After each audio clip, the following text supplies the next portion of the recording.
Buenas noches a todos. Bienvenidos a esta jornada académica en donde nosotros queremos compartir con ustedes algunos consejos prácticos que hemos estado ganando a partir de todo este tiempo.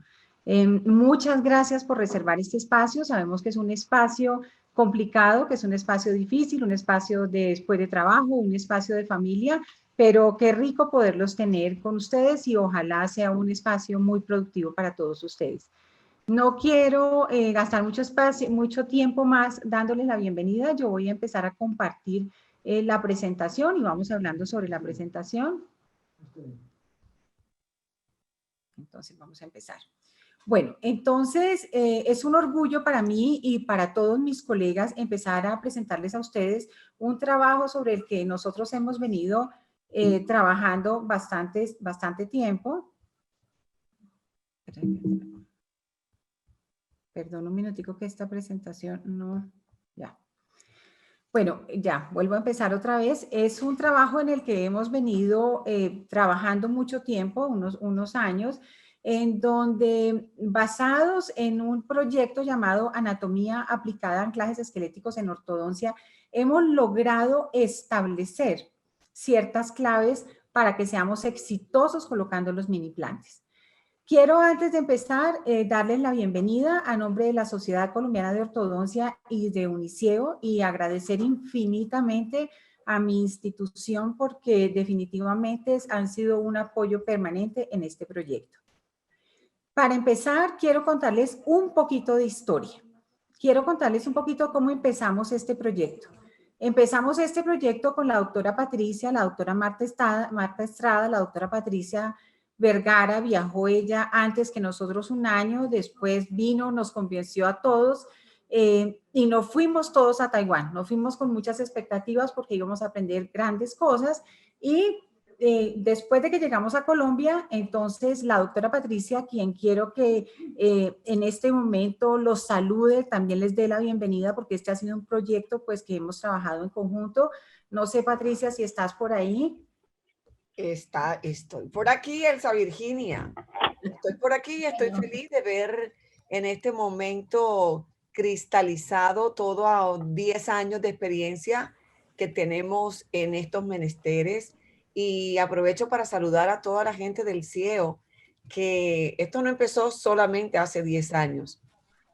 Empezó hace más de 26 años, cuando fuimos educadas por nuestra maravillosa institución, el CIEO, y le doy un agradecimiento enorme a todo el cuerpo docente que nos formó y nos formó precisamente para que cuando hiciéramos las cosas, las hiciéramos con amor, con pasión y con mucha claridad y honestidad. Y para mí es hermoso, pues, haber sido, digamos que ese punto detonante de, miren esta parte nueva, mire que la ortodoncia va para este sitio. Muchos me tildaron como de loca, que vas a seguir a esa filosofía, esta gente, ta. Y bueno, aquí estamos y les puedo decir con humildad y con orgullo a la vez que le hemos cambiado la manera de hacer ortodoncia al mundo entero. Y estamos marcando pautas con mucha, como les digo, responsabilidad, y les felicito a la doctora Elsa Arango, que en cabeza de ella este sueño que tuvimos alguna vez se cristalizó, porque es una persona maravillosa, la cual hace que las cosas que soñamos se conviertan en realidad. Y ella ha sido la gestora, ella ha sido la persona que ha trabajado con más ahínco en este proyecto. Entonces, Elsa Virginia, te felicito de verdad y que Dios bendiga este proyecto, y muchas gracias a todas las personas que están allá esperando pues que aparezca este video maravilloso. Te felicito, Elsa, y que de verdad el Espíritu Santo, Diosito, todos los ángeles, arcángeles, bendigan todo el proyecto y a las personas que están aquí apoyándonos a todos. Bueno, muchas gracias, doctora Patricia. Llevamos juntas muchos años y qué rico poder seguir trabajando juntos. Un abrazo muy grande y esperamos en unos ratitos volver a tenerte con nosotros. Bueno, después de que vinimos nosotros de Uniceo, de Taiwán, entonces empecé una jornada académica en la Universidad de Uniceo, donde empecé a compartir un poco las experiencias que teníamos sobre los anclajes esqueléticos. Y empecé a darme cuenta que realmente no existía como tal un texto que fuera específicamente para nosotros los ortodoncistas, sino que nos tocaba devolvernos a repasar un poquito la parte de anatomía en grandes textos que se hacían muy largos para estudiar específicamente las zonas que nosotros necesitábamos. Entonces es cuando empiezo yo con mis estudiantes a hacer pequeños resúmenes de todas las áreas que nosotros creíamos que debíamos estudiar. Quiero dar infinitas gracias porque yo no soy anatomista y necesitaba apoyarme en personas que fueran y que supieran anatomía. Entonces, quiero dar infinitas gracias al doctor Germán Romero y a su esposa, la doctora Beatriz de Romero, quienes inicialmente me dieron la mano y a quienes acudí inicialmente diciéndoles que quería hacer un proyecto sobre anatomía. Posteriormente, tengo la fortuna y tengo el honor de contar con el apoyo del doctor Daniel Afanador Gómez, médico cirujano de la Universidad Nacional, que quiere mandarles un mensaje. La información contenida en este texto es el fruto de una excelente investigación de profesionales liderados por una brillante doctora que los lleva a aplicar su profesión en su cotidianidad. Yo, como médico y profesor de anatomía de tantos años, sé que ustedes van a usar este instrumento como un arma indispensable para que su anatomía sea aplicada directamente en la zona anatómica a intervenir y no actúen como un aviador entre las nubes al que le toque usar su piloto automático por la falta de visibilidad. En ustedes está que la aplicabilidad de este texto sepa para mejorar en su calidad como profesionales. Gracias. Muchas gracias, mi doctor Afanador. De verdad, sin el apoyo de ellos dos, para mí hubiera sido un poquito difícil porque, como les digo, es un texto de anatomía y necesitaba yo un apoyo de gente que ha dedicado su vida a enseñar la parte de anatomía. Posteriormente, entonces, empecé a buscar apoyo en las personas que yo pensaba y empezaron a apoyarme la doctora Marta Bretón, quien va a estar con nosotros en esta noche como panelista, el doctor César Arango, médico ortopedista, la doctora Patricia Plaza, la doctora Ivonne Barrero, radióloga, el doctor Carlos Villegas, cirujano maxilofacial, la doctora Claudia Ramírez, periodoncista, mi doctora Patricia Vergara, por supuesto, el doctor Diego Chávez, también cirujano maxilofacial, y el doctor Edgar Torres.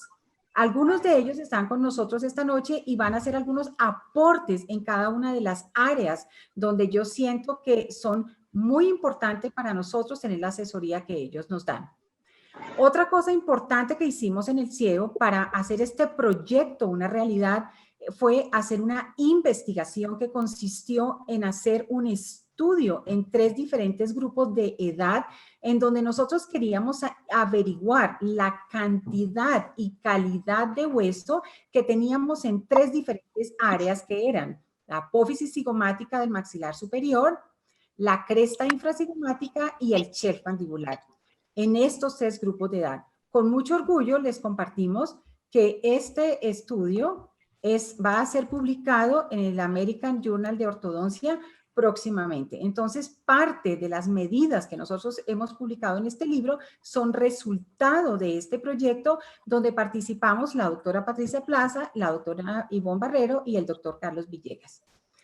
Como resultado de todos estos estudios, experimentos, todas experiencias que recogimos entre todos, entonces fue que finalmente le dimos vida a este texto, que es un texto de anatomía aplicada a anclajes esqueléticos en ortodoncia, un texto que pretende específicamente dar la información y los conceptos que nosotros como ortodoncistas necesitamos para poner un anclaje esquelético. Voy a empezar haciendo que nosotros revisemos qué es lo que nos pasa, porque a todos nos pasan cosas con los anclajes esqueléticos y muchas de estas cosas tienen solución si seguimos estos 12 pasos que nosotros les vamos a contar en esta noche. Cuando nosotros recibimos un anclaje, generalmente nosotros recibimos un anclaje que tiene una punta absolutamente perfecta y los anclajes que hoy en día utilizamos son básicamente anclajes autoperforantes para la mayoría de las estructuras anatómicas en donde nosotros los podemos colocar. Sin embargo, a pesar de ser autoperforantes, en algunos casos requerimos hacer una preparación previa de la superficie ósea. Pero ¿cuáles son aquellos problemas a los que nosotros nos enfrentamos? El primer problema al que nos enfrentamos es sencillamente que la punta se nos parte o se nos dobla. Ese es el primer problema que enfrentamos y ya no lo podemos colocar tan fácilmente. El segundo problema que nos enfrentamos antes de colocar el anclaje es que el anclaje se nos fractura. Una vez hemos sido capaces de colocar el anclaje, con muchísima frecuencia tenemos este tipo de trauma en tejidos blandos que es derivado en ocasiones de anclajes que son cortos o del trauma que se está produciendo debido a la cabeza del anclaje. Otro de los problemas que tenemos es cuando el anclaje se cubre y luego ya queda totalmente embebido en la mucosa. Y finalmente, cuando llega el paciente con el anclaje que se ha sencillamente desplazado y se ha caído del sitio donde nosotros lo habíamos dejado. Todas estas son cosas que nos pasan a todos y probablemente no en un 100% vamos a ser capaces nosotros de corregirlas, pero en un porcentaje muy alto sí las vamos a poder prevenir en los casos en donde tengamos en cuenta ciertos factores antes de colocarlo. Entonces voy a empezar con las 12 claves que debemos tener en cuenta para ser exitosos colocando los mini implantes. La primera de las claves, perdón que me la pasé muy rápido, a ver, me voy a devolver. La primera de las claves es esta. La primera de las claves definitivamente es confirmar los objetivos de tratamiento y hacer el diseño de sistemas de fuerzas requeridos y evaluar todos aquellos factores que puedan interferir con la formación estable de una interfase mini implante hueso. ¿Qué quiero decir con esto? Lo primero que tengo que saber son los antecedentes de mi paciente. ¿Existe acaso algún antecedente de salud importante que no vaya a permitir aquella cicatrización que estamos esperando que se produzca entre el anclaje y el hueso? Esa es la primera pregunta. Dentro de la primera clave está definitivamente confirmar los objetivos de tratamiento. Antes de confirmar los objetivos de tratamiento, quiero que ustedes recuerden que nosotros tenemos algunas zonas disponibles en donde podemos aplicar las fuerzas y otras zonas donde definitivamente no las podemos colocar. Esto es muy importante porque de acuerdo a esto nosotros hacemos la planeación de la colocación de nuestro anclaje. Las flechas verdes significan las zonas por vestibular por donde nosotros podemos aplicar las fuerzas. Las zonas azules son las zonas por palatino y las zonas rojas son aquellas zonas en donde definitivamente no vamos a poder aplicar nuestras fuerzas. Cuando nosotros estamos utilizando anclajes esqueléticos podemos modificar ligeramente el punto de aplicación de la fuerza, como en este caso que lo podemos poner más mesial o lo podemos poner más distal, o en este otro caso donde lo podemos poner más horizontal o más vertical, pero definitivamente tenemos que mantenernos dentro de ciertas áreas que hacen que tengamos que hacer adaptaciones biomecánicas para lograr el objetivo deseado. No les voy a mostrar casos, solamente les voy a mostrar algunos ejemplos donde ponemos los anclajes y somos capaces de aplicar la fuerza y otros casos en donde no. Aquí un plano canteado rápidamente, no me voy a detener ni en diagnóstico ni en tratamiento porque quiero enfocarme en las 12 claves. Pero es importante que tengamos el diagnóstico muy claro y el diseño del sistema de fuerzas. Entonces, un plano canteado que sencillamente queremos haciendo una extrusión de un plano y queremos corregir la desviación de la línea media colocando un infracigomático. Entonces, tenemos muy claros nuestros objetivos y sabemos cómo queremos lorgarlos. Queremos lograrlos colocando un shelf mandibular y en el otro lado, en el lado izquierdo, un tornillo en la cresta infracigomática. En este caso, entonces, nuestro objetivo de tratamiento, nuestro sistema de fuerzas y los anclajes que vamos a colocar para hacer la corrección y este es el final del tratamiento. ¿Por qué me detengo acá? Aquí tengo que detenerme en lo que quiero. ¿Cuál es mi objetivo de tratamiento y cuál es mi diseño de sistema de fuerzas? Porque basados en este que es mi diseño de sistema de fuerzas, entonces yo voy a colocar mis anclajes y basados en donde yo coloque mis anclajes, entonces podré aplicar aquellas fuerzas que necesito. Este es el resultado final. Este es otro paciente que tiene un apiñamiento y una sobremordida muy grande. Lo vamos a pasar rápido. Entonces, tenemos una clase 2 molar y canina. Y en este paciente, lo que queremos básicamente, vamos a copiar su maloclusión, es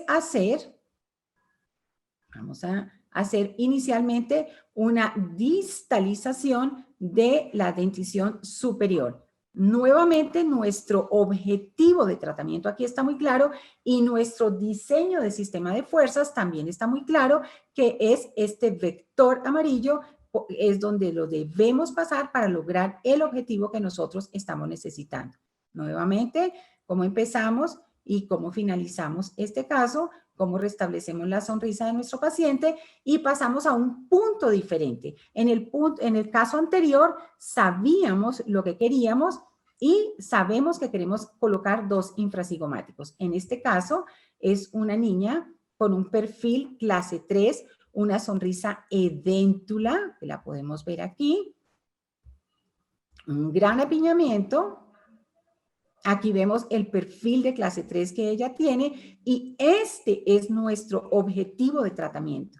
Entonces ya sabemos que nuestro objetivo de tratamiento es pasar de rojo a negro para hacer una rotación y una protracción de maxilar inferior. En este caso, entonces, nuestro objetivo de tratamiento queremos lograrlo colocando los anclajes en la apófisis cigomática del maxilar superior. Esta verde representa la fuerza donde nosotros queremos poner nuestro anclaje. Aquí están los anclajes en boca y quiero que pongan un poquito de atención a esta parte.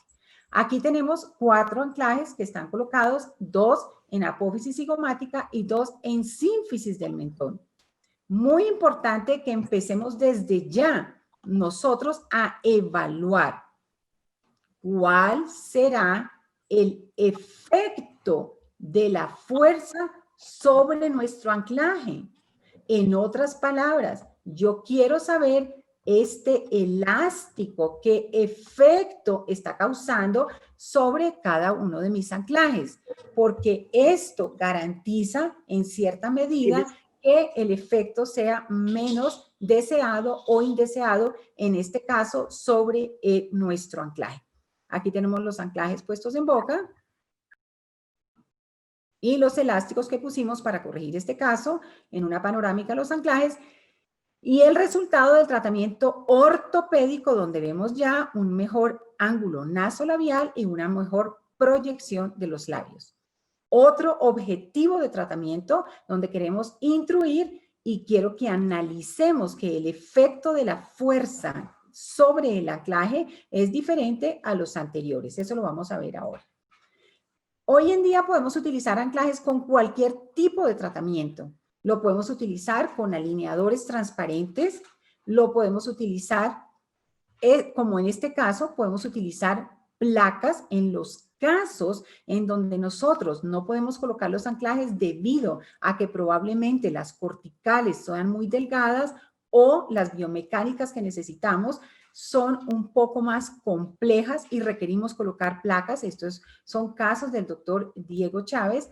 Él pone increíbles placas en todas las zonas disponibles de la boca. Requerimos un procedimiento adicional, pero también es una opción. Pero aún así, necesitamos conocer las estructuras anatómicas donde colocamos estos anclajes para poder ser exitosos durante nuestros objetivos de tratamiento.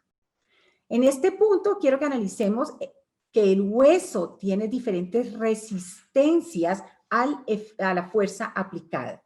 Con esto, entonces, vamos a analizar que el hueso es más resistente a la compresión que a la tensión, pero es menos resistente al corte y mucho menos resistente al impacto.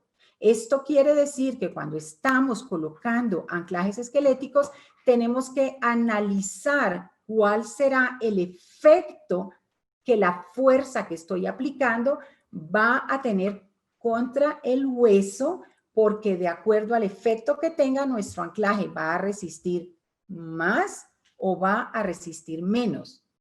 Desde el punto de vista aplicación clínica, si yo tengo un anclaje, yo tengo que saber si el efecto de la fuerza va a ser de tensión o va a ser de compresión o probablemente va a tener un efecto de corte.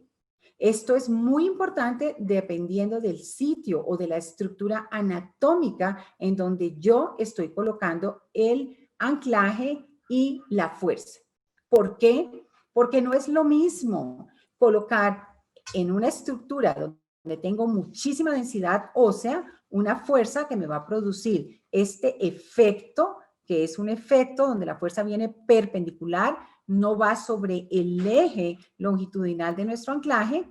Entonces, si tengo una gran densidad ósea, probablemente lo voy a resistir. Si no la tengo, probablemente no la va a resistir. Si yo analizo este anclaje, en donde estamos tratando de hacer una intrusión y una vestibularización de este molar, y analizamos el efecto recibido sobre el anclaje, tenemos una fuerza de compresión. En este caso, vamos a tener la mayor resistencia del hueso al efecto de esta fuerza. De todas maneras, en la apófisis cigomática tenemos una gran densidad ósea. Esa es la razón por la cual en la apófisis cigomática, aún teniendo 4 milímetros únicamente intraóseos, nosotros podemos hacer grandes aplicaciones de fuerza con una palanca muy grande y gracias a la densidad ósea, nuestro anclaje lo va a resistir. De todas maneras, hoy en día contamos con grandes tecnologías, esto nos lo ayudó a elaborar, estas son páginas del libro, cuando ustedes vean que pasa como una paginita, son páginas del libro. Esta parte nos la ayudó a elaborar el doctor Edgar Torres. Estas son la planificación que hacemos para guías quirúrgicas utilizando, para colocar los mini implantes, utilizando la tecnología. En estos casos hacemos la integración de la tomografía con los modelos escaneados para finalmente tener una guía quirúrgica que nos va a dar una gran precisión. Pero aún cuando estemos utilizando este tipo de guías, necesitamos conocer exactamente el tipo de estructura donde lo vamos a colocar. Entonces, vamos a ir resumiendo. La primera clave para ser exitoso en la colocación de mini implante es qué es lo que quiero hacer y cuál es mi diseño de sistema de fuerzas. Vamos a pasar entonces a la segunda clave. Ya sé lo que quiero hacer y ya sé el sistema de fuerzas que quiero aplicar. Usted me regaña que yo la cago siempre. Perdón. Pero entonces necesito determinar dónde voy a colocar mi mini implante o anclaje esquelético. Ahora ya sé lo que quiero y ahora sé, vamos a buscar dónde lo voy a poner. La mayor cantidad de zonas disponibles para la colocación de anclajes esqueléticos están en los contrafuertes óseos del esqueleto facial. Son todas estas zonitas que ustedes ven de colores, son las zonas donde tenemos mayores engrosamientos y mayores zonas de altas densidades óseas, donde podemos poner anclajes esqueléticos, especialmente los extraalveolares. Tenemos 4 verticales y tenemos 4 horizontales. El primero de ellos es el contrafuerte vertical medial, es una zona rica en hueso, que se ve una zona de mayor densidad ósea, una zona muy buena para colocar placas, mini placas, para hacer grandes movimientos de intrusión o distalización, o básicamente en los 3 planos del espacio. Sigue el contrafuerte maxilomalar. Quiero que vean que este contrafuerte es el contrafuerte que viene desde el maxilar y se extiende hasta el malar. En esta zona nosotros vamos a encontrar básicamente extraalveolares, la apófisis cigomática del maxilar superior, una zona reservada para periodoncistas o cirujanos maxilofaciales, y la famosísima, a ver, me devuelvo, la famosísima cresta infracigomática, que es este pequeño triangulito que tenemos en esta zona. Vamos a verlas. Estas zonas de todas maneras están ubicadas en la base de la apófisis cigomática. En pacientes jóvenes la podemos encontrar un poquito más anterior.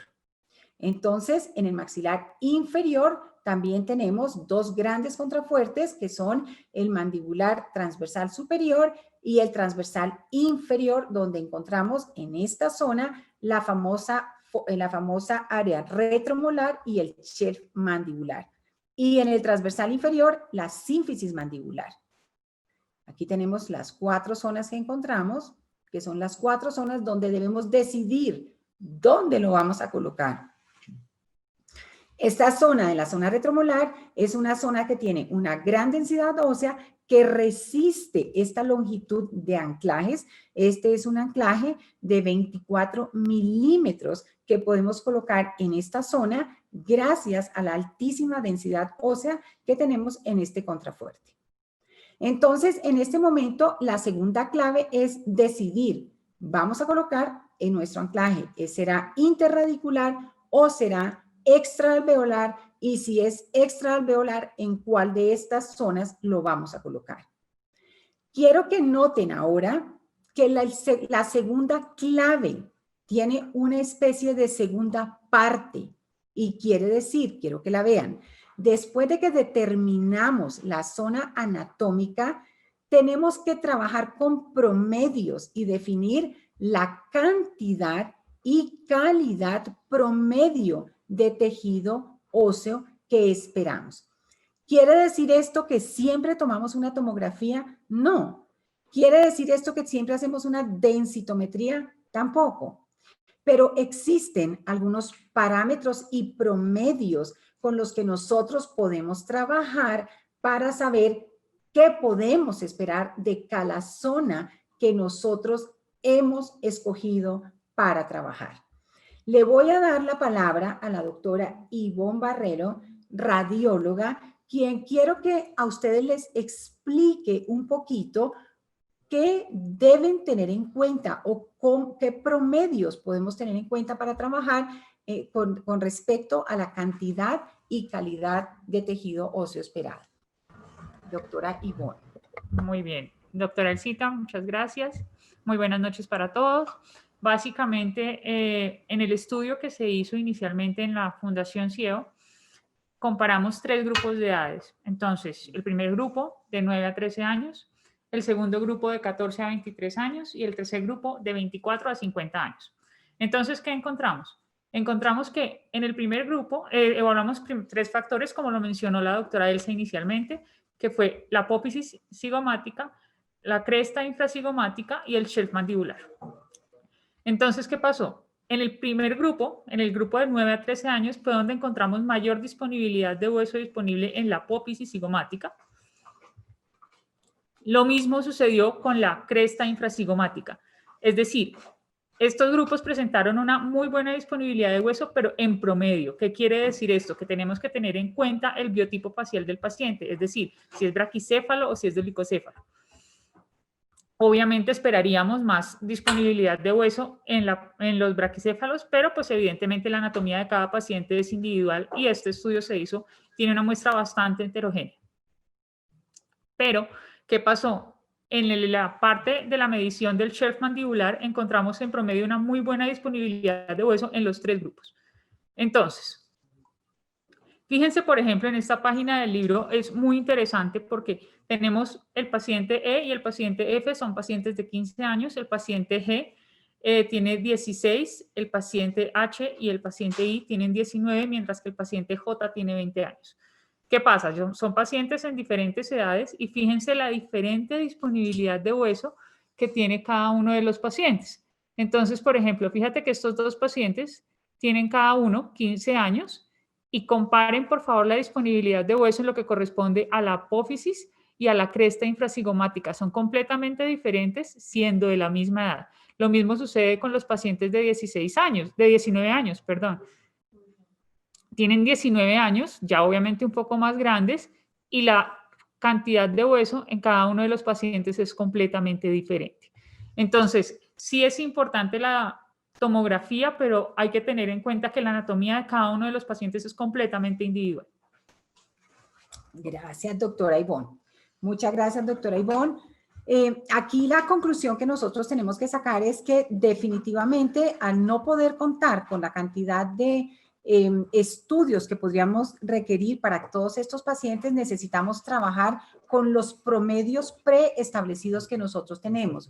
Nosotros sabemos definitivamente que vamos a tener mayor densidad ósea en la zona retromolar que probablemente en la cresta infrasigomática y en la zona interradicular. Sin embargo, un factor que tenemos que tener en cuenta es que no todos los pacientes van a tener la misma anatomía y la misma cantidad de hueso y por lo tanto podemos tener diferentes respuestas a cada uno de los anclajes.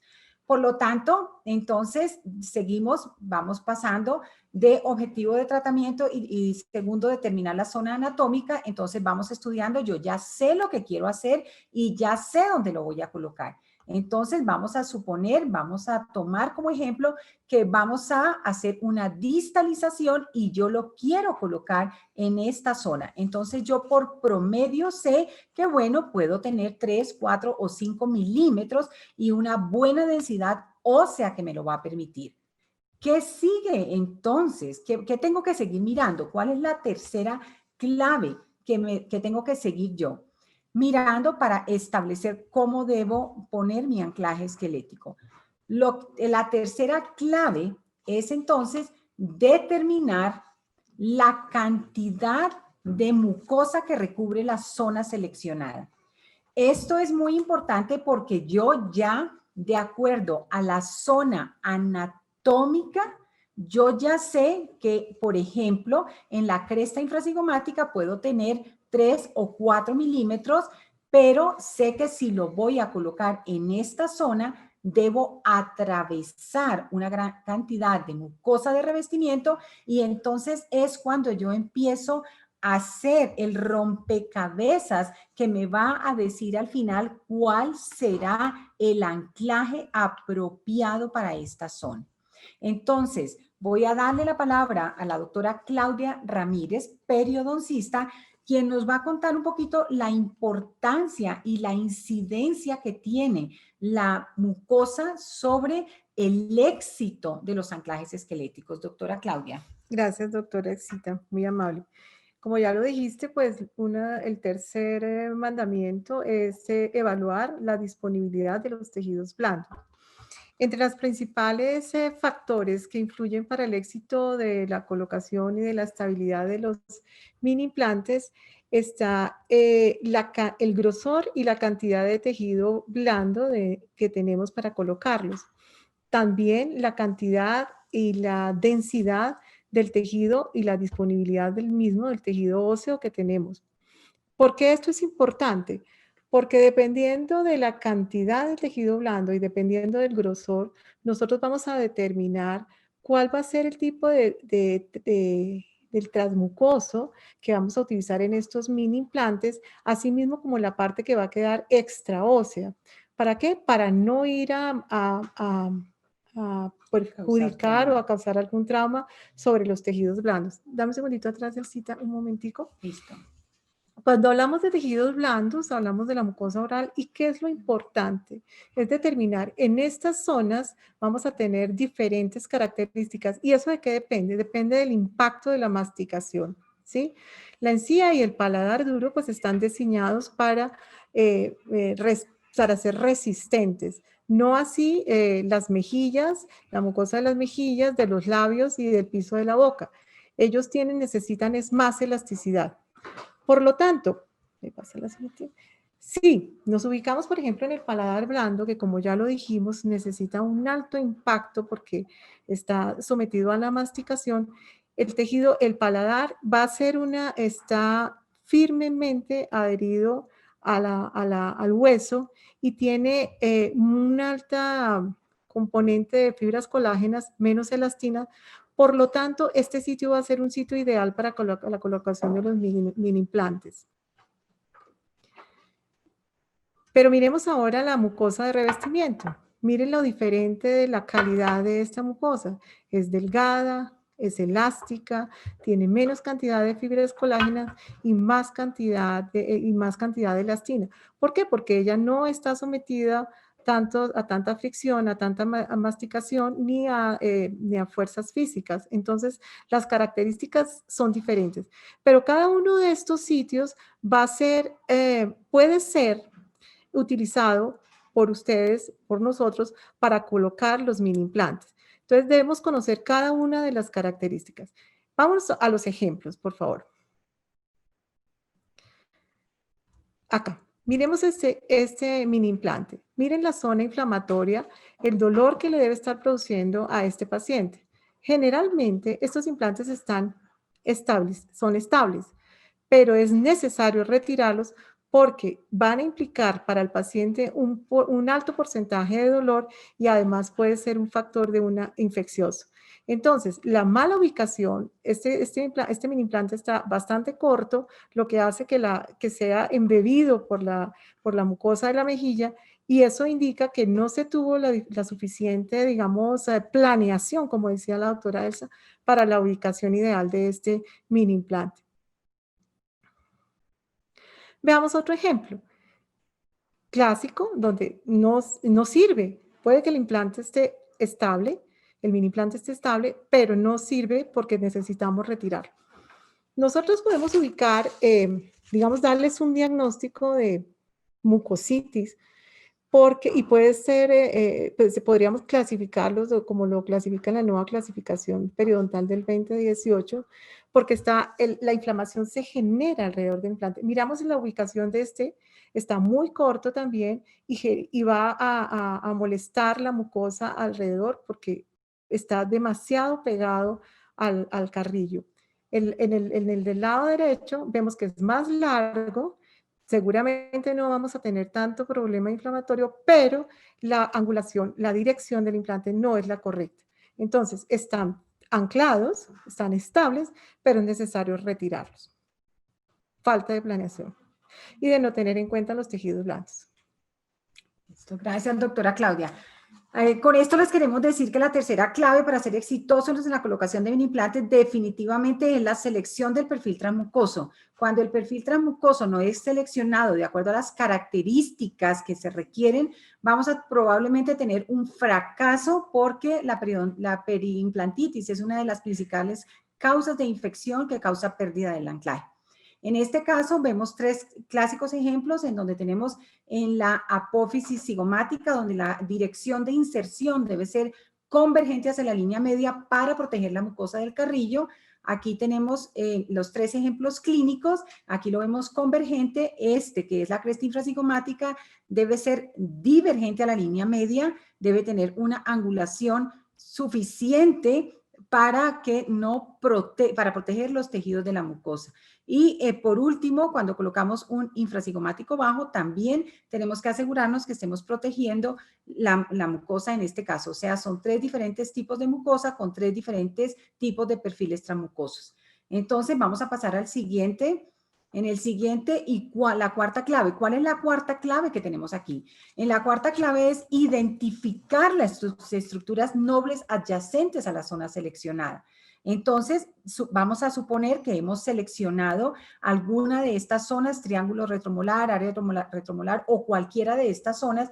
Tenemos que empezar a estudiar y a ver cuáles son las estructuras que nosotros tenemos nobles adyacentes. Si vamos a colocar un anclaje en la fosa retromolar, probablemente tenemos que tener cuidado con el músculo bucinador. El músculo bucinador es un músculo que está insertado muy cerca a la zona retromolar y tenemos que sencillamente despejarlo antes de hacer la inserción de los anclajes que colocamos en esta zona.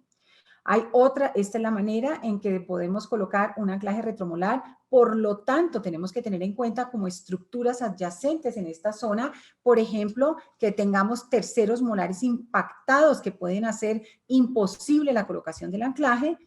Tenemos otras características, el 20% de los pacientes tienen foramen retromolar, que este foramen retromolar a su vez tiene un conducto retromolar y ese conducto retromolar, si nosotros llegamos a hacer una perforación de este conducto, podemos tener un gran sangrado que nosotros no estamos esperando.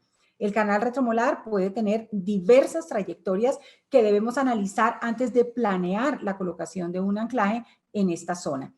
Dentro de las estructuras adyacentes, por ejemplo, a los interradiculares, tenemos el agujero mentoniano y tenemos que saber que el agujero mentoniano nosotros esperamos que esté entre los dos premolares, pero perfectamente lo podemos encontrar entre canino y premolar, lo podemos encontrar a nivel del primer premolar o lo podemos encontrar entre segundo premolar y primer molar. Otra estructura muy importante, yo no les voy a nombrar todas las estructuras anatómicas adyacentes, pero solamente les quiero dar algunos ejemplos de acuerdo a cada una de las zonas. La fosa pterigomaxilar para mí es una de las más importantes porque la fosa pterigomaxilar la tenemos muy cerca a la famosísima cresta infracigomática y podemos llegar muy fácilmente a esta zona si no tenemos la técnica adecuada de colocación donde protejamos esto. Lo importante aquí es que nosotros sepamos que existe la fosa pterigomaxilar. Si nosotros sabemos que existe la fosa pterigomaxilar y que está tan cerca realmente a la cresta infracigomática, nosotros entonces podemos tener todos los cuidados que necesitamos para no llegar a la cresta infracigomática. ¿Qué más tenemos por aquí? Podemos tener el cigomático mayor, cigomático menor, dos músculos que están insertados a nivel de la apófisis cigomática del maxilar superior y del hueso malar, pero entonces nos tranquiliza saber que simplemente aislándolos, abriendo estos músculos, nosotros no vamos a estar en contacto con ellos. Probablemente si se colocan anclajes en la apófisis cigomática, sí estaremos en contacto con ellos. El músculo macetero también, en caso de que nosotros vayamos a colocar en la apófisis cigomática, podría estar en contacto, pero también saber y recordar dónde está la inserción nos tranquiliza de que nosotros, cuando estamos colocando infracigomáticos, no tenemos ningún contacto con él.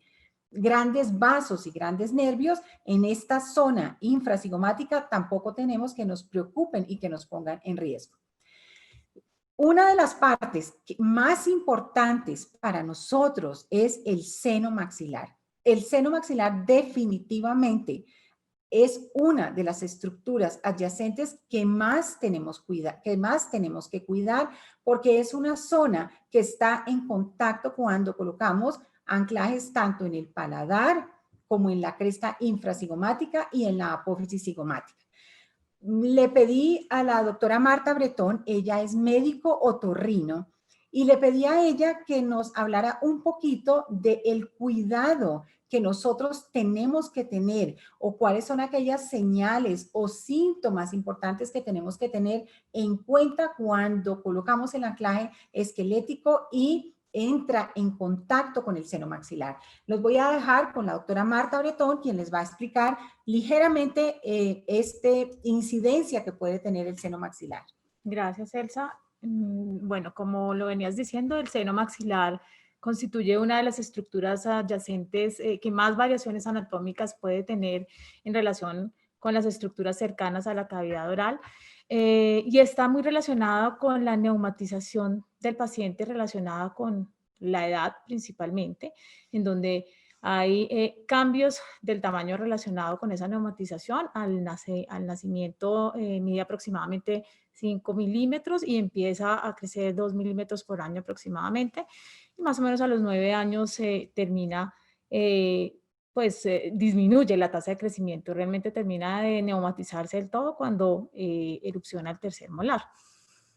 Es importante la neumatización del seno maxilar relacionada principalmente con la cantidad de esponjosa disponible para la colocación de los anclajes, ya sea desde vestibular o desde palatino, y también importantísimo la cantidad de cortical, el grosor de la cortical disponible para la colocación de los anclajes.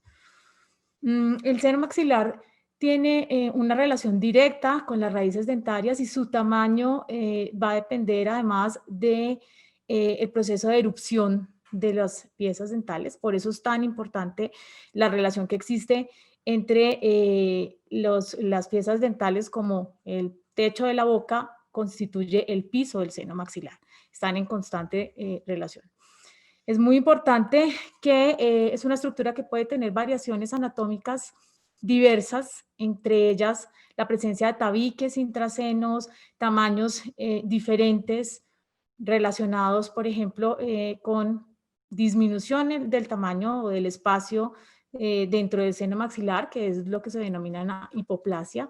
En esta imagen podemos observar una tomografía de un niño de 12 años en donde se evidencia el grosor, como lo decía la doctora Ivonne, de la esponjosa disponible. Esto es un seno maxilar normal de un niño de 12 años, pero esta otra imagen corresponde a un adolescente de 16 años en donde esperaríamos que hubiera algo de disminución de la esponjosa, y lo que vemos es que tiene un seno hipoplásico, tiene disminución del tamaño, y es importante en este caso poder hacer imágenes que nos permitan evaluar la presencia de estas variaciones para saber qué disponibilidad tenemos y qué patologías pueden presentarse cuando presentamos, por ejemplo, cambios en las estructuras del piso del seno maxilar relacionadas principalmente con raíces dentarias, presencia de raíces dentarias muy cercanas que hacen que haya una disminución del espacio de la cortical. Y es muy importante en la anamnesis del paciente que ustedes van a llevar a realizar estos procedimientos, la anamnesis y en la historia clínica del paciente, evaluar antecedentes personales de patologías relacionadas con los senos paranasales, ya sea rinitis, sinusitis, antecedentes de instrumentación, de cirugías de los senos paranasales. Vemos, por ejemplo, un engrosamiento mucoso o mucoperióstico de la mucosa respiratoria que recubre el seno maxilar con enfermedad inflamatoria activa, con cornetes hipertróficos. Eso debe hacerles sospechar que el paciente tiene una patología inflamatoria, probablemente no infecciosa 100%, pero sí algo inflamatorio que deben tenerlo en cuenta en el proceso de planeación y de elección de la colocación de los anclajes. Cuando se realiza la colocación del anclaje, puede presentarse una microperforación de la mucosa de Schneider o la mucosa respiratoria de la membrana sinusal o de Schneider. Esta mucosa es epitelio respiratorio que recubre el seno maxilar y que al colocar el anclaje puede haber una microperforación. Hay estudios que consideran que si esa microperforación es menor de 1 o máximo 2 milímetros, la probabilidad de hacer sinusitis posinserción es muchísimo menor. Sin embargo, hay pacientes que pueden hacer procesos de reacción a cuerpo extraño, no tanto infecciosos, pero sí inflamatorios. Por ejemplo, en este caso, este paciente presentaron, pues el implante quedó mucho más adentro que 1 o 2 milímetros, hay aproximadamente 5 a 6 milímetros dentro del seno. Se pueden presentar reacciones a cuerpo extraño como proceso inflamatorio, no necesariamente infeccioso, pero sí procesos inflamatorios. O hay pacientes que pueden presentar procesos infecciosos. ¿Cuándo sospechar una sinusitis posinserción? La sinusitis posinserción puede presentarse semanas, meses. Hay pacientes que duran hasta años en tener síntomas y no todos lo presentan, pero si hay presencia nueva de los pacientes que no tenían de pronto antecedentes de ninguna enfermedad respiratoria y que empiezan a tener sensación de presión en la cara, dolor, sensación de obstrucción nasal, cambio en la secreción nasal, olor desagradable o cambio en la percepción de los olores o en la percepción del olfato, les debe hacer sospechar si hay un antecedente de una inserción de un anclaje, una posible sinusitis posinserción. Entonces, requerirían estudios imaginológicos para poder evaluarlo. Sin embargo, no todos los pacientes hacen procesos infecciosos como tal. Hay pacientes que hacen simplemente reacciones a cuerpo extraño y que se evidencian en algún estudio que se les haga posterior por alguna otra cosa y pueden cursar incluso asintomáticos sin ninguna molestia a nivel ni de la cara ni de los senos paranasales y mucho menos de la cavidad oral. Gracias, doctora Marta, muchísimas gracias. Lo importante de este paso definitivamente era tener en cuenta que aunque no podamos tener una tomografía y no podamos tener la certeza de que exista una perforación del seno maxilar, la cual no tiene ningún problema aparentemente, sí debemos estar alertas a que cualquiera de los síntomas nuevos que esté presentando un paciente, sí pueden ser resultado de un procedimiento que nosotros hemos hecho. Entonces, la invitación en este paso realmente es a estar alertas y pendientes de la sintomatología y de los signos del paciente que pueda referir cuando hemos colocado un anclaje, especialmente en aquellos casos en donde no tenemos disponibilidad para tener una tomografía que nos indique que hemos podido tener una perforación de seno maxilar. Doctora Marta, muchísimas gracias. Entonces, de valorar las estructuras adyacentes que solamente les nombré algunas, porque pues hay muchas, pero por tiempo solamente quiero que evaluemos los pasos. Vamos a pasar entonces al quinto paso. El quinto paso es cuando ya vamos a empezar. Ya vamos a empezar a colocarlo, ya evaluamos todo, ya sabemos el tamaño, las estructuras adyacentes, tenemos que tener cuidado. El quinto paso es sencillamente la preparación de la mesa clínica. Muy importante en la preparación de la mesa clínica tener todos los elementos que necesitamos, recordar y analizar el tipo de hueso o de cortical que nosotros en la que vamos a trabajar, porque de acuerdo a la cortical nosotros vamos a necesitar diferentes instrumentos y en el momento no los podemos cambiar. Entonces, quinto paso, preparación de la mesa clínica y vamos a pasar al sexto paso. Ya tenemos todo listo, ya vamos a colocar nuestro anclaje y entonces el sexto paso es establecer la posición del operador. ¿Qué quiere decir esto? El operador, quiere decir, nosotros los ortodoncistas tenemos que tener una posición adecuada durante el procedimiento. Aquí los voy a dejar con el doctor César Arango, él es médico ortopedista y nos va a explicar muy rápidamente cuál es la importancia de que estemos bien sentados para un procedimiento de tanta precisión. Bueno, muy buenas noches, muchísimas gracias por invitarme a aportar un granito de arena en este gran proyecto. Esta diapositiva, fíjense que tiene dos fotografías. La primera está borrosa, pero es a propósito porque para sacar 5 o 6 posiciones o parámetros ideales en un odontólogo y en general en un cirujano ideales para evitar lesiones y para tener precisión en sus procedimientos, hay una cantidad de cálculos que, como les decía, menos mal no se ven bien porque no los vamos a explicar hoy. Pero de ahí se derivan 6 o 7 cosas que en un odontólogo es importantísimo. Ahí están tal vez señaladas con flechas, el respaldo de la silla, la posición de los codos, el asiento, cómo la columna debe estar erguida, los antebrazos, las rodillas, los pies.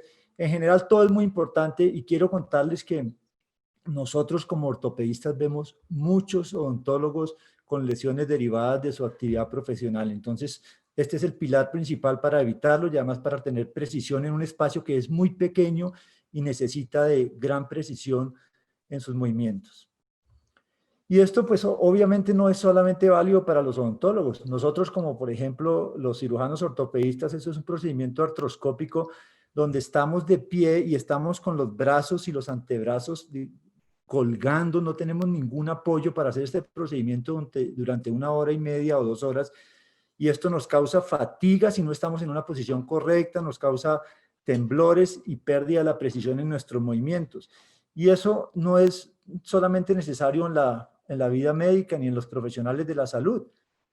Un violinista, por ejemplo, necesita una óptima posición y unos apoyos en el violín, por ejemplo, en la foto que vemos de la izquierda, para obtener los sonidos de manera adecuada y evitar, obviamente, lesiones profesionales a largo plazo. Y la foto de la derecha también es muy ilustrativa, porque también un estilista o un peluquero necesitan tener unos apoyos perfectamente localizados y perfectamente medidos para no ir a tener accidentes como los hemos tenido en esta época con nuestras espontáneas peluqueras domésticas en casa. Entonces, eso es bien importante a todo nivel. Yo sé que ustedes como odontólogos y ortodoncistas trabajan en unas áreas muy pequeñas donde necesitan una precisión milimétrica. Y dependiendo del sitio donde van a colocar el mini implante, ustedes tienen que estar en cierta postura. Aquí veo algunos ejemplos. Aquí veo la doctora apoyando su codo, su antebrazo y la mano, y solamente creo que está haciendo movimientos con sus dedos, de tal manera que si ella necesita colocar varios implantes o estar determinado tiempo, probablemente los músculos del brazo y del antebrazo pues no se van a fatigar, no va a haber temblor y va a ser mucho más preciso el movimiento y la aplicación de este mini implante. Y veo que para colocarlos en otros sitios se necesitan otras posiciones, como lo ven en la foto de la izquierda y la foto de la derecha y todo esto. Lo que quiero decirles con esto es que no importa la posición que necesiten para colocar el mini implante, deben estar con el mayor número de apoyos anatómicos posibles, porque si no pasa lo que vemos aquí en la diapositiva, puede aparecer una fatiga muscular. Esto deriva en temblor. El temblor obviamente nos da una imprecisión para colocar un microimplante milimétrico, disminución de la fuerza, nos causa cansancio y fíjense que la flecha se devuelve porque es un círculo vicioso. Si estamos cansados empezamos a temblar y nuestros mini implantes probablemente no van a quedar de la manera óptima como todos queremos. Gracias, doctor Arango. Esta parte parece sencilla, pero es demasiado importante porque cada uno de las estructuras anatómicas donde vamos a tener, donde vamos a colocar mini implantes tiene una posición diferente, básicamente tanto del cuerpo como del brazo, como de la mano y también de los dedos. Esto influye y de verdad pienso que es una de las claves para que realmente tengamos estabilidad a la hora de colocar un mini implante. Por ejemplo, en esta imagen que nosotros tenemos aquí, este dedo, aparte de la mano que está dando muchísimo apoyo, este dedo que tenemos en esta parte tiene varias funciones. Él, además de estar adosando los tejidos blandos, está bloqueando la fosa pterigomaxilar para que nuestro anclaje no vaya a terminar el anclaje en la fosa pterigomaxilar, pero además le tiene que dar estabilidad a nuestra extensión para que no cambie la dirección de inserción. Entonces, esa es nuestra sexta clave, es establecer la posición ideal del operador, tanto de la mano como del cuerpo, como de los dedos. Entonces, tenemos que buscar, en el caso que estamos hablando, cuál será la posición ideal para colocar un infracigomático. Vamos entonces a la sexta clave. La sexta clave es, ya lo estamos colocando. Cuando lo estamos colocando, necesitamos entonces, nosotros ya habíamos hecho una preevaluación de que lo que nosotros pensábamos que teníamos grosor de tejidos blandos. Pero en este caso ya tenemos es que confirmar el grosor de los tejidos blandos. Nosotros aquí necesitamos saber realmente, de acuerdo a los promedios, si realmente nuestro paciente coincide con el grosor que nosotros estábamos esperando. En este paso, además de confirmar el grosor de tejidos blandos, nosotros también debemos hacer el punto, debemos marcar el punto donde vamos a hacer el punto inicial de inserción de nuestro anclaje. Quiere decir, donde yo marco, vamos a tener una especie de punto sangrante que nos va a mostrar, aquí es donde lo vamos a colocar. Fíjense, quiero que vean aquí cómo los dedos en este punto están haciendo una separación y están adosando los tejidos blandos contra hueso. Si nosotros no hacemos esto, el anclaje va a enrollarse y nos va a dificultar muchísimo la colocación del anclaje. Entonces, el séptimo es confirmar el grosor de tejidos blandos. Ya estamos colocando nuestro anclaje y vamos entonces al paso número 8. La clave número 8 es Una vez hemos hecho nuestra preparación de tejidos blandos, que consiste básicamente en marcar el punto sangrante, el paso número 8 es realizar la preparación sobre la superficie de tejido óseo. Quiere decir que ya atravesamos la mucosa, ya estamos sobre hueso. Entonces, dependiendo la cortical que tengamos, nosotros vamos a hacer la preparación con un simple explorador y lo que vamos a hacer realmente estamos sobre hueso. Una vez estamos sobre hueso y hemos creado una especie de nicho, entonces empezamos nosotros a colocar nuestro anclaje. Aquí lo que estamos haciendo sencillamente es retirando el periósteo, estamos decorticalizando la zona para que nuestro anclaje no se nos vaya a resbalar. Entonces, este paso consiste básicamente en esta preparación. Como les decía, dependiendo del tipo de cortical, podemos hacerlo sencillamente con un explorador, como es el caso de los interdentales. Podemos hacerlo también con unas herramientas un poquito más cortantes y un poquito más fuertes en zonas como el área retromolar o el chef mandibular, o definitivamente en zonas de altísima densidad ósea como la sínfisis mandibular y la apófisis cigomática del maxilar superior, requerimos hacer una perforación previa de la zona. Entonces, aquí es la forma en que en estos anclajes de la apófisis cigomática, básicamente siempre vamos a requerir fresa. En estos casos, por supuesto, requerimos un colgajo para hacer la perforación y posteriormente colocar nuestro anclaje, que se verá de esta manera. Pero bueno, este es el octavo paso, que es la preparación. Y entonces ya hemos hecho la preparación de hueso, y en la novena clave es iniciar la inserción en el punto definido. El punto definido es aquel punto donde nosotros, recordemos, lo marcamos primero sobre mucosa. Seguimos, después de que lo marcamos sobre mucosa, haciendo la preparación del hueso, y ahora necesitamos saber cuál va a ser la dirección de inserción.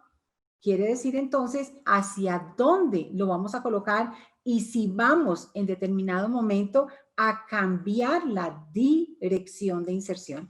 Los voy a dejar con la doctora Patricia Plaza, quien les va a hablar un poquito de dirección de inserción. Muchas gracias, Elsa. Muchas gracias por invitarnos a participar en este gran proyecto, que es muy difícil hacer un libro y convocar a tantas personas que se animen con este proyecto tan importante. La dirección de inserción de un mini implante va a depender de diferentes variables. Una de esas variables es qué tipo de mini implante vamos a colocar. Vamos a colocar mini implante interradicular o vamos a colocar un mini implante extraalveolar. Si vamos a colocar un mini implante interradicular, nosotros vamos a tener dos opciones. Entonces, vamos a poder colocar el mini implante perpendicular o lo vamos a poder inclinar o angular hacia gingival, ¿cierto? La importancia de tener estas dos opciones, de colocarlo perpendicular o de colocarlo inclinado hacia gingival, vamos a tener desventajas y ventajas de cada una de las dos opciones. Entonces, cuando nosotros pensamos en colocar un mini implante interradicular perpendicular, la principal ventaja es que va a tener mayor resistencia a la fractura en la colocación de la dirección perpendicular.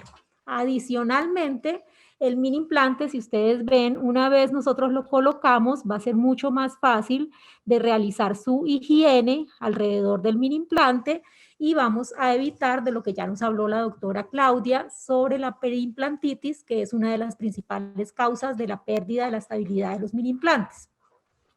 Al colocar la otra opción, que es colocarlo inclinado, ¿cierto? Que cuánto de inclinación va a depender de la zona, pero generalmente en los interradiculares vamos a poder hacer una inclinación aproximada de 60 a 70 grados hacia gingival.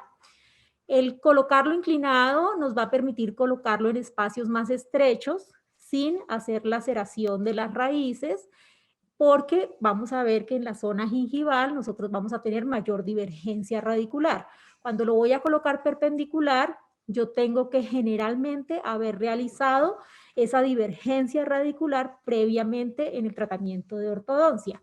Otra ventaja que diversos autores hablan de colocarlo inclinado es que en esa inclinación mayor número de roscas van a quedar dentro de la cortical, que como todos sabemos, eso es lo que nos da la estabilidad primaria. Entonces, si tenemos en conclusión buen espacio interradicular, podemos colocarlo como vía de inversión en la primera opción perpendicular, y si no tenemos mucho espacio interradicular, la opción será colocarlo inclinado hacia gingival. Eso en los anclajes interradiculares. En los anclajes extraalveolares, pues va a depender de la zona. Adicionalmente, vamos a tener otra variable que es la inclinación mesodistal. Entonces, la inclinación mesodistal en los anclajes interradiculares, generalmente tenemos tres opciones: colocarlo perpendicular, colocarlo hacia la fuerza. Por ejemplo, si yo estoy haciendo la retracción de unos incisivos superiores, pues colocadas hacia la fuerza sería en mesial, perpendicular, o lo podemos colocar contra la fuerza. La gente tiende a pensar que colocado contra la fuerza tiene mayor resistencia y mayor estabilidad, pero es lo contrario. Tiene mayor resistencia a la fractura y mayor estabilidad si se coloca hacia la fuerza. Pero cuando estamos con dos raíces, con un espacio muy pequeño interradicular, generalmente vamos a tener un espacio máximo de 2 o 3 milímetros, tenemos que tener mucho cuidado si angulamos el mini implante mesodistalmente, porque podemos lesionar una raíz o tocar el ligamento periodontal, que puede ser una de las razones por las cuales el mini implante pierda la estabilidad primaria. Entonces, lo recomendado mesodistalmente es colocarlo perpendicular. En los anclajes extraalveolares, también es importante saber qué dirección yo voy a darle al mini implante. Entonces, yo puedo hacer inicialmente una primera inserción, como estamos viendo en el video, traspaso la cortical y ahí, a partir de la cortical, empiezo. ¿De qué le voy a marcar? Se lo dejo marcar.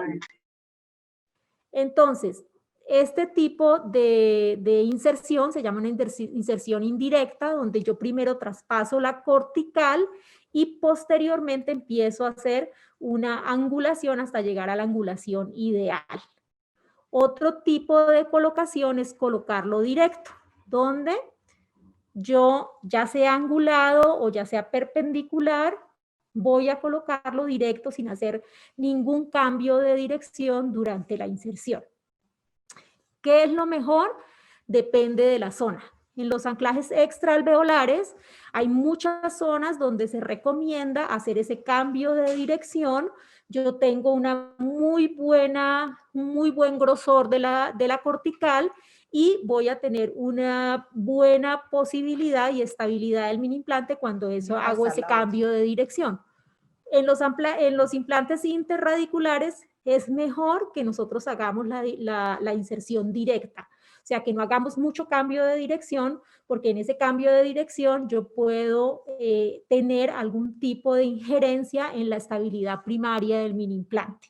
Entonces, por ejemplo, en la diapositiva anterior, nosotros veíamos un mini implante largo que iba a ser colocado en la sínfisis, donde se coloca primero perpendicular y luego de que se pasa a la cortical, el mini implante se cambia la dirección.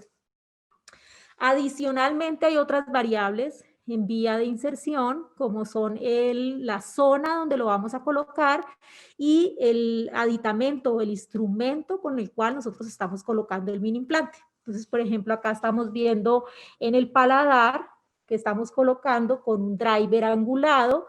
Si yo tengo la posibilidad de tener un driver angulado, que sería la mejor opción para colocar los mini implantes en el paladar, lo ideal para tener la zona de mayor grosor y mayor densidad de la cortical es colocarlo de atrás hacia adelante, como estamos viendo ahí en la colocación. Pero yo eso solo lo puedo lograr si tengo un driver de cabecita corta, como un contraángulo, y que pueda llegar en esa posición al paladar. Sin embargo, si yo solamente tengo un driver recto, pues yo no voy a poder llevar al paciente desde las amígdalas hacia la parte anterior. Yo voy a tener que obligatoriamente hacer una inserción desde bucal hacia palatino, que no sería, digamos que lo ideal en esa zona por la densidad de la cortical, pero esa sería la vía de inserción que yo lograría con ese tipo de driver. Entonces, digamos que para concluir este segmento, la dirección de inserción es muy importante, pero como decía la doctora Elsa, tenemos que traerla planificada desde el paso 1, dependiendo de la biomecánica que yo necesite y dependiendo de todos los demás factores que ya vimos en estos 12 pasos para el éxito de los mini implantes. Gracias, doctora Gracias. Patricia. Muchas gracias. Bueno, yo quiero contarles un poquito que estas técnicas de cambiar la vía de inserción de los anclajes no son solamente nuestras. Estos principios todos vienen de la ortopedia y el doctor Arango nos va a explicar en esta diapositiva cuál es la razón de cambiar esta inserción. Sí, yo quiero contarles que muchas de las propiedades biomecánicas que estamos viendo y que nos explicaron son compartidas. Nosotros pues utilizamos como ortopedistas muchísimos tornillos de muchísimos diámetros con muchísimas finalidades. Entonces, este es el diagrama, por ejemplo, de un hueso largo. Nosotros en algunas ocasiones la línea roja representa una fractura. Lo más fácil para nosotros como ortopedistas es colocar el tornillo también de una manera perpendicular a esto negro que es la cortical del hueso, pero no siempre es lo que necesitamos. En una fractura necesitamos darle compresión a este foco y esa compresión no es perpendicular a esta línea negra, sino es perpendicular al foco de la fractura. Entonces necesitamos entrar es perpendicular a la fractura. Pero nosotros para entrar de esa manera, primero colocamos el tornillo o la punta del tornillo, como está la flecha número 1 acá, de manera perpendicular, de tal manera que abrimos un pequeño huequito y no nos patina el tornillo, y después sí calculamos la inclinación que está demostrada aquí con la flecha número 2 para que sea perpendicular al trazo de la fractura. Si nosotros colocamos el tornillo perpendicular al trazo de la fractura, le estamos dando una compresión a ese foco, que es lo que nosotros necesitamos para que haya una consolidación de la manera más óptima. Entonces, lo que quiero dejar de mensaje es que estos son principios biomecánicos que compartimos todas las especialidades médicas y odontológicas que utilizamos implantes. Bueno, muchas gracias, doctor César. Lo que quería un poco compartir con ustedes es que tienen que realmente analizar desde un principio la dirección de inserción y la razón para esa dirección de inserción. Entonces, la novena clave era establecer la dirección de inserción y nos vamos para la décima. La décima es, ya finalizamos, ya está colocado, vamos a hacer un control de la estabilidad primaria, pero antes de hacer el control de la estabilidad primaria, vamos a hacer un control de la vía de inserción. Este control lo podemos hacer utilizando generalmente el blade que nosotros, o la extensión que hemos utilizado para colocarlo. Si nosotros retiramos el mango y dejamos la extensión, nosotros podemos comprobar si la dirección de inserción que nosotros habíamos planeado era la correcta. Posteriormente, cuando ya retiramos la extensión, hacemos un control de la estabilidad primaria. La estabilidad primaria no es más que una inmovilidad relativa que está dada por el contacto que se establece mecánico entre las roscas del anclaje y el hueso. Esta es una estabilidad que se va a durar entre 1 o 2 semanas hasta que empezamos a tener una respuesta biológica a este proceso y se dará entonces la estabilidad secundaria. Otra cosa que tenemos que tener aquí, muchísimo cuidado, es que los tejidos blandos no estén enrollados en el anclaje, que estén totalmente derechos y que no tengamos nada de la cabeza o del anclaje que esté lastimando o esté cortando a nuestro paciente. Después de que hacemos el control de la estabilidad primaria, entonces vamos a la clave número 11, que es cargar el mini implante. Este paso es muy importante porque en este paso vamos a confirmar la magnitud de la fuerza inicial y nuevamente el efecto de la fuerza aplicada. Entonces, la magnitud, mientras estamos en la etapa de estabilidad primaria, apenas colocamos el mini implante, sabemos que no podemos colocar más del 30% de la fuerza programada. Esto quiere decir, si la fuerza programada son 200 gramos, en el instante en que colocamos el anclaje, la carga no puede ser más del 30%. Aquí los invito a hacer un análisis sobre el efecto de la fuerza que estamos aplicando. Debemos entonces asegurarnos que el sistema que estamos colocando esté en equilibrio, porque de esta manera nosotros sabemos lo que estamos aplicando, qué efecto va a tener sobre el anclaje que tenemos. En este anclaje, entonces, nosotros sabemos que estamos aplicando una fuerza cuyo efecto sobre el anclaje es un efecto de corte. En este caso, se los voy a pintar acá. Este es nuestro anclaje. Recuerden entonces que el efecto de esta fuerza aplicada será un efecto de corte. Nosotros sabemos ya que el efecto de corte es uno de los menos resistidos por el hueso. Luego tenemos que saber desde un principio que el efecto que estamos aplicando, que el efecto que está recibiendo el anclaje, la densidad ósea sea suficiente. Esta que es una imagen que muy amablemente me cedió el doctor César Arbeláez de Medellín, tenemos que analizar cuál es el efecto de la fuerza y quiero que analicemos entonces el efecto sobre el anclaje. El efecto sobre el anclaje, entonces, en este caso, va a tener una fuerza que tiene una tendencia a una rotación en sentido de las manecillas del reloj. Analicemos entonces, además de la magnitud, si el efecto es conveniente o es inconveniente. En este caso, tenemos un efecto, aquí estamos haciendo una intrusión, analicemos entonces siempre el efecto para confirmar que nuestro hueso va a ser lo suficientemente resistente. Esta imagen que se las había mostrado es un mismo paciente, son 4 anclajes, 2 de los cuales tienen un efecto de tensión básicamente, pero en los de la sínfisis del mentón tenemos básicamente también un efecto de corte, pero en la sínfisis del mentón nuevamente es una área de muchísima densidad ósea donde podemos resistir este tipo de efecto de la fuerza.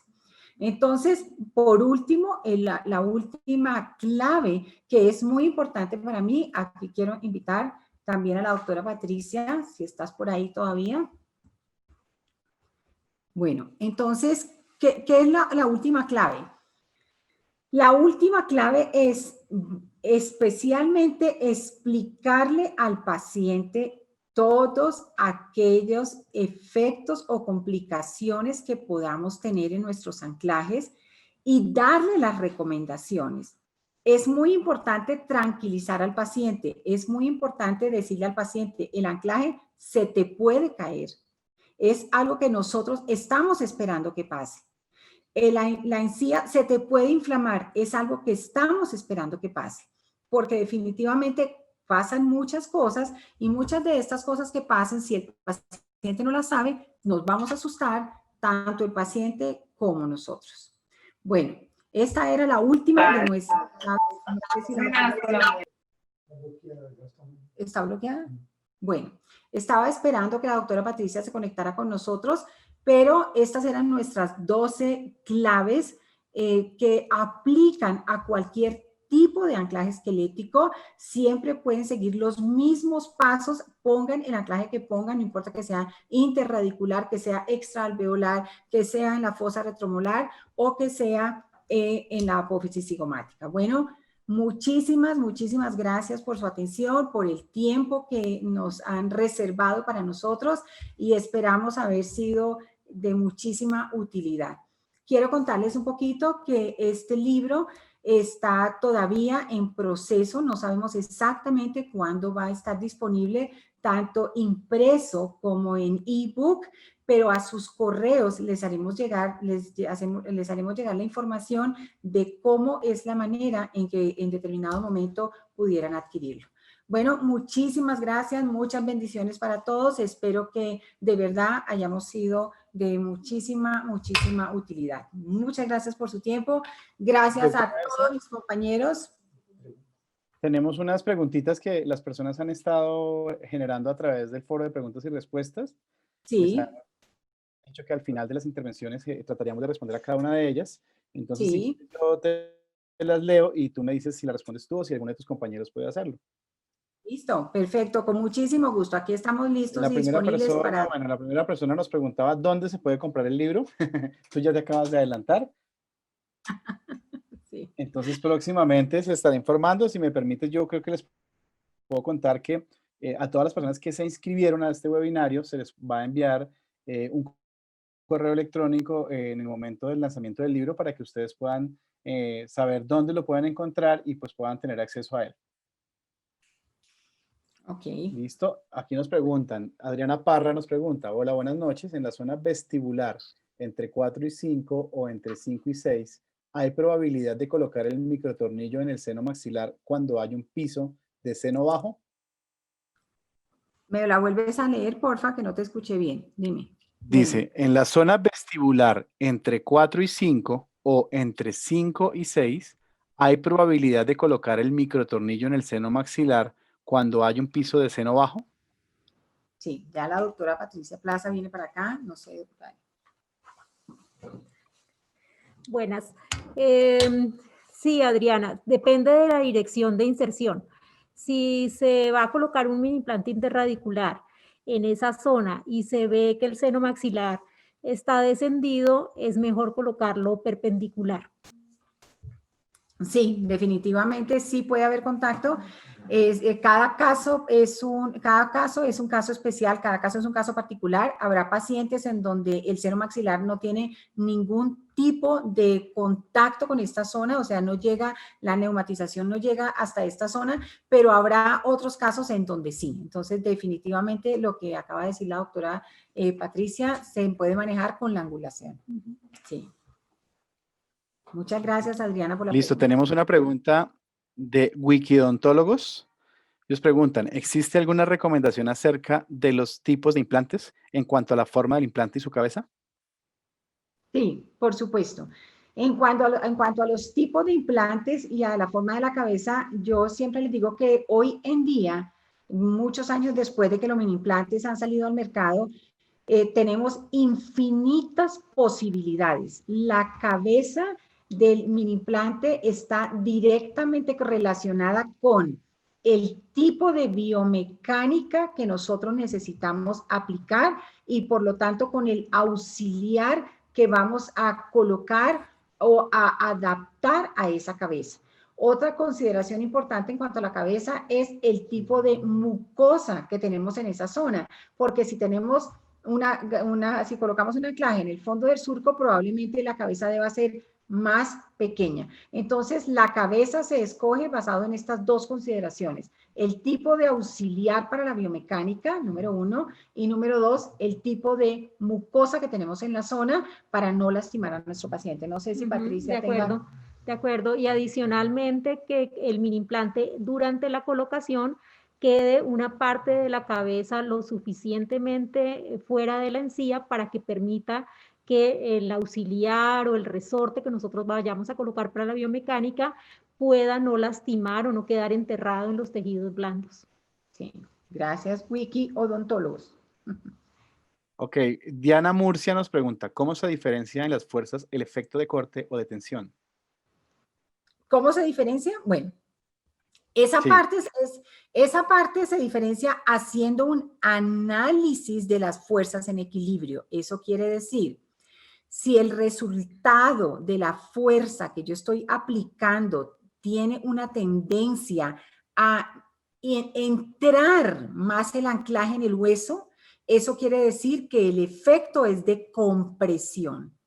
Si por otro lado el efecto de la fuerza que yo estoy aplicando sobre mi anclaje tiende a sacar el anclaje, quiere decir que lo saca totalmente sobre el eje longitudinal, estoy aplicando un efecto de tensión.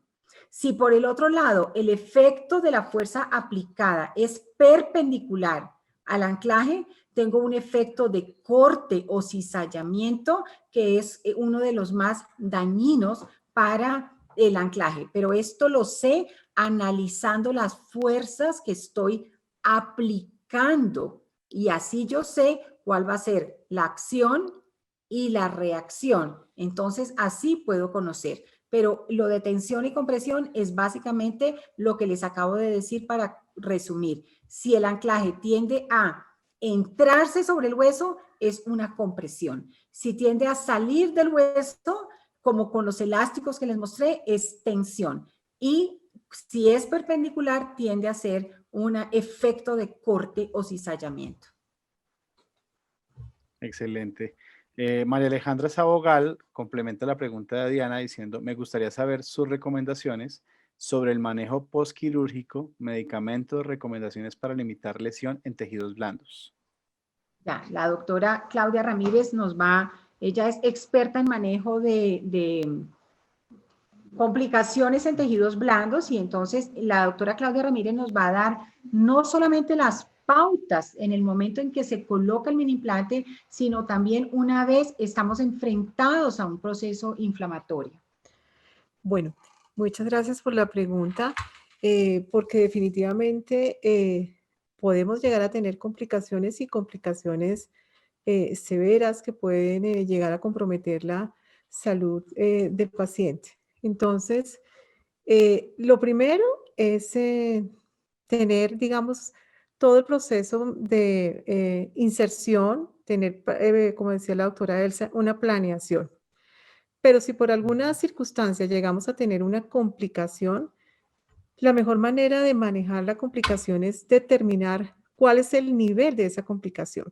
Entonces, si solamente tenemos una complicación a nivel de tejidos blandos y el mini implante está todavía, digamos, estable, debemos evaluar la posibilidad si tenemos que retirarlo o si podemos mantenerlo. Si el paciente no tiene un compromiso sistémico, como que, por ejemplo, que tenga gran inflamación, que esté presentando fiebre, malestar general, entonces no tendríamos la necesidad de usar alguna terapia de tipo sistémico, como obviamente una terapia de tipo antibiótico o analgésico. Pero si ustedes deciden retirar el implante, obviamente deben retirarlo previo toda la asepsia que se debe tener en el lugar y prescribirle al paciente su terapia antibiótica si la requiere y analgésica si la requiere. Sí, en muchos casos el solamente manejo de los tejidos blandos alrededor del anclaje hace posible que mantengamos el anclaje. Muchas veces con sencillas terapias locales como enjuagues o terapias como con geles, como el fitoestimuline, hace que la zona se recupere y podemos dejar el anclaje. También hacer pequeños recortes de hiperplasias de tejido también. Sí, se puede considerar retirar las hiperplasias, los agrandamientos que tengamos, manejo como dijo la doctora Elsa, con algún tipo de antisépticos local para mejorar para controlar la inflamación, la periimplantitis y la mucositis que se esté generando sobre el sitio de la cabeza del implante. Sí. Muchas Excelente. gracias. Nos quedan más o menos unas 4 preguntitas más. Tranquilo. Nos pregunta Cristian Gutiérrez.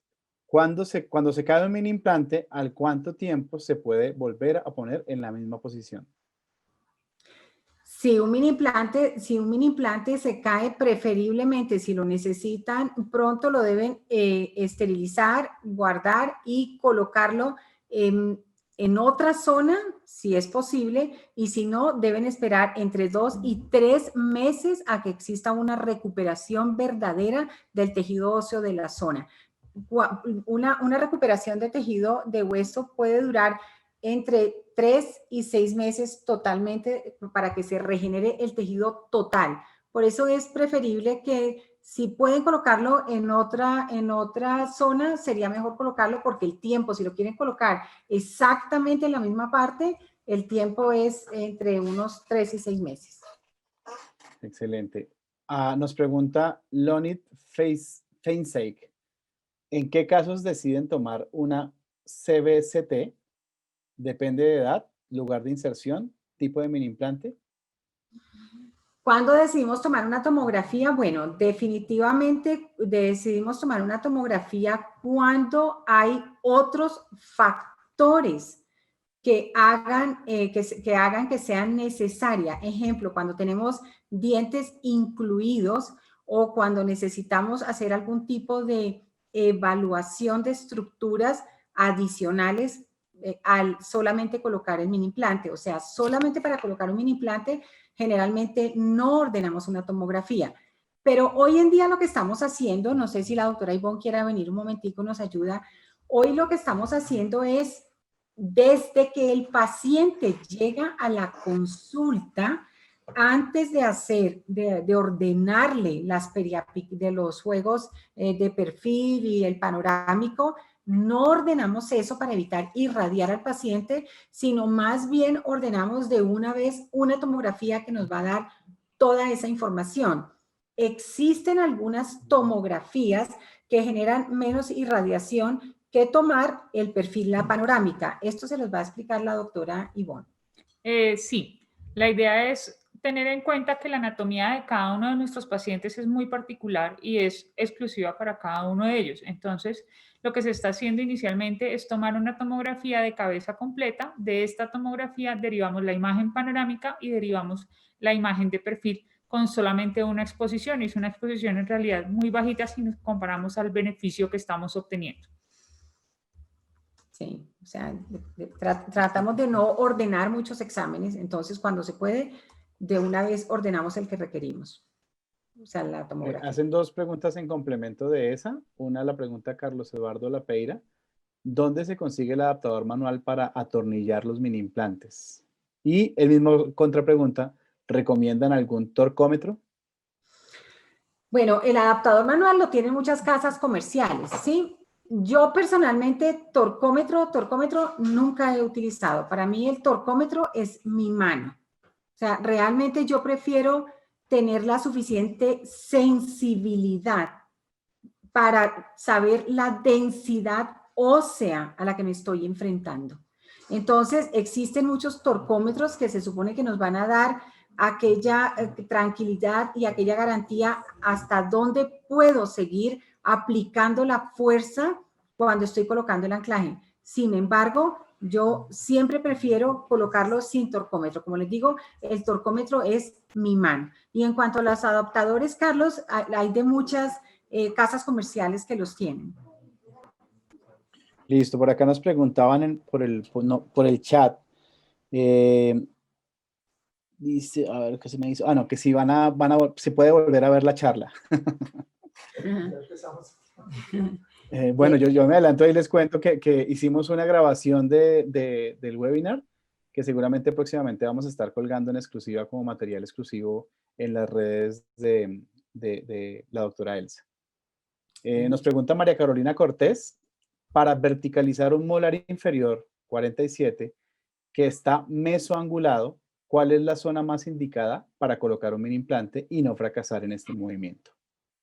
Depende de lo que quieras, depende de lo que tú quieras. Si tú quieres verticalizar un molar que esté mesoangulado, depende de la biomecánica que tú vayas a utilizar. Tú puedes colocar si no importa que tengas mucha extrusión, tú lo puedes colocar en la zona distal, pero tienes que controlar la extrusión, pero perfectamente lo podrías colocar en la zona mesial.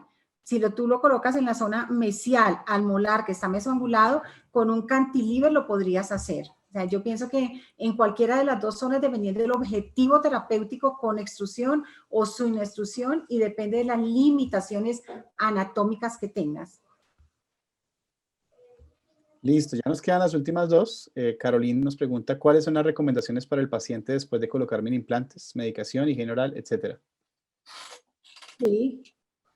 Las recomendaciones para el paciente, una vez se coloca, la doctora Patricia Plaza nos las va a decir y la doctora Claudia Ramírez también. Sí, generalmente los mini implantes no causan un dolor que llegue a necesitar unos analgésicos específicos durante un determinado tiempo. Como siempre vemos que el dolor depende mucho de la escala o del nivel de dolor del paciente, el mayor dolor, según los estudios, es a la hora después de colocar el mini implante. Entonces, normalmente lo que nosotros hacemos es que después de que el paciente sale del procedimiento de colocación del mini implante, se le da un analgésico, puede ser un Dolex de 500 miligramos, y a partir de ahí se le dice al paciente que solo tome el medicamento si siente dolor, porque generalmente a partir de la primera hora el paciente ya disminuye mucho el dolor si estamos hablando de mini implantes interradiculares o extraalveolares. Si hablamos de mini placas, por ejemplo, el dolor sí es mucho mayor porque se ha levantado colgajo, hay un procedimiento y un proceso inflamatorio mayor y seguramente va a necesitar de analgésico durante mucho más tiempo. La recomendación en cuanto a enjuague bucal, sí es muy importante que el paciente empiece a utilizar el enjuague bucal con clorexidina para poder evitar la inflamación del tejido alrededor del mini implante, que como yo les decía es uno de los principales factores por los cuales el mini implante puede perder esa estabilidad primaria. Otra recomendación generalmente es que no se lo empiece a tocar, porque ellos creen que eso es un piercing, entonces pueden empezar a tocárselo con los dedos o con la lengua, y eso también puede hacer que el mini implante pierda la estabilidad primaria. Del resto, pues no, generalmente no hay mayor tipo de recomendación, que se lo cepillen igual que se cepillan los dientes, y ya esperar el proceso en el cual el mini implante adquiere la estabilidad primaria para poder hacer la carga ideal para poder hacer el movimiento. Gracias, doctora Patricia. Por nada. Listo, ya está la doctora Patricia Vergara ahí en cámara, a ver si que tú la estabas necesitando, a ver si de pronto la quieres. Doctora Patricia, Aquí estoy. Estamos perdida, por favor. Te estábamos no, perdida no, estoy aquí. Cuando quise intervenir no podía hacerlo porque me tenían bloqueada, así que tranquila, aquí estoy. Pero fue sin intención, disculpe, doctora Patricia. No te preocupes. por favor. La cámara es toda tuya, Patricia. Gracias. Por favor, todo lo que querías decir, dínoslo. No, ya en el momento que quería intervenir. No, mentira, no, nada. Han hecho un excelente trabajo, una excelente labor. Ha estado espectacular, súper lindo.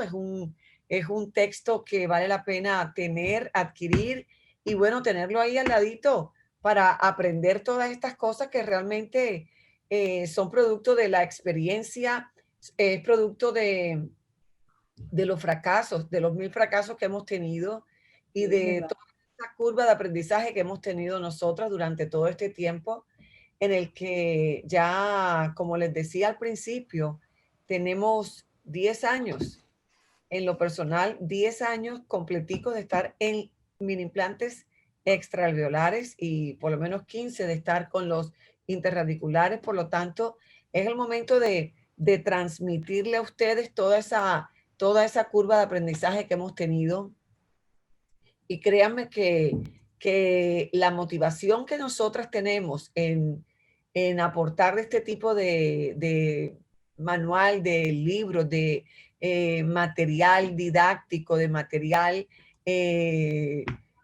digamos que de educación, es para que ustedes hagan no esa curva de aprendizaje tan grande como la hicimos nosotros, que todavía nos seguimos equivocando, sino que tengan ya esa experiencia extractada, porque ahorita en todas estas, digamos que el campo que hemos sembrado nosotros, porque ya tenemos muchas personas detrás de nosotros, pues haciendo las mismas cosas que nosotros estamos haciendo. Y créanme que ahora el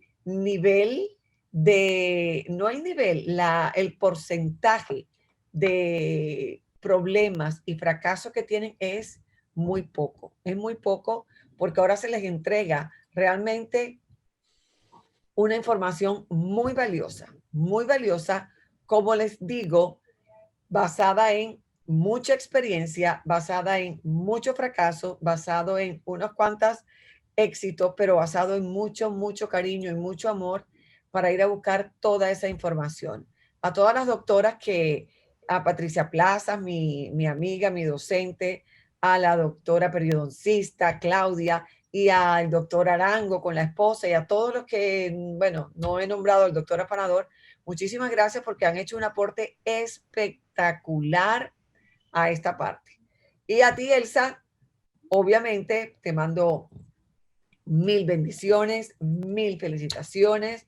El material está absolutamente alucinante, hermoso y bueno, ahí estaba diciéndolo ya a mi virgencita que siempre tengo aquí atrás de mí. Qué bueno que bendiga todo este proyecto para que sigan saliendo cosas. ¿Listo? Así que yo pienso que toda la parte científica estuvo perfecta, o sea, no quedó nada por decir, mucho por leer, así que compren el libro, por favor. ¿Listo? Así que Elsa. Un beso, muchas gracias por estar siempre aquí. Un beso gigante, amiga, te quiero mucho.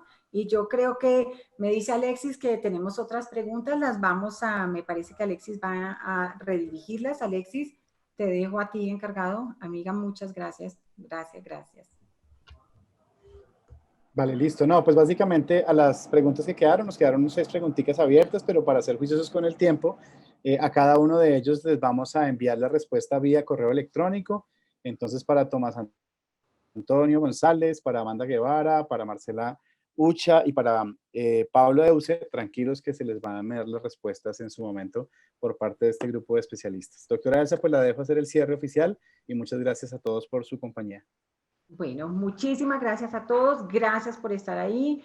Gracias por haber reservado este espacio tan especial. Espero de corazón que realmente les sirva esto. Ha sido un trabajo, como decía la doctora Patricia Vergara, un trabajo que es basado en experiencia. A nosotros no nos mueve más que enseñar, que compartir con ustedes las cosas buenas, pero también las cosas malas que nos han pasado, porque nos han pasado mucho en esta curva de aprendizaje que hemos tenido.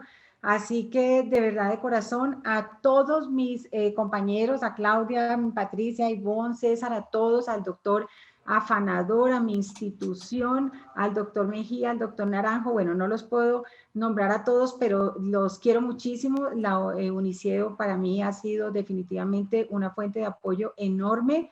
La Sociedad Colombiana de Ortodoncia, por supuesto, también. Así que espero que de verdad les haya quedado algo de todo este recorrido que hemos hecho.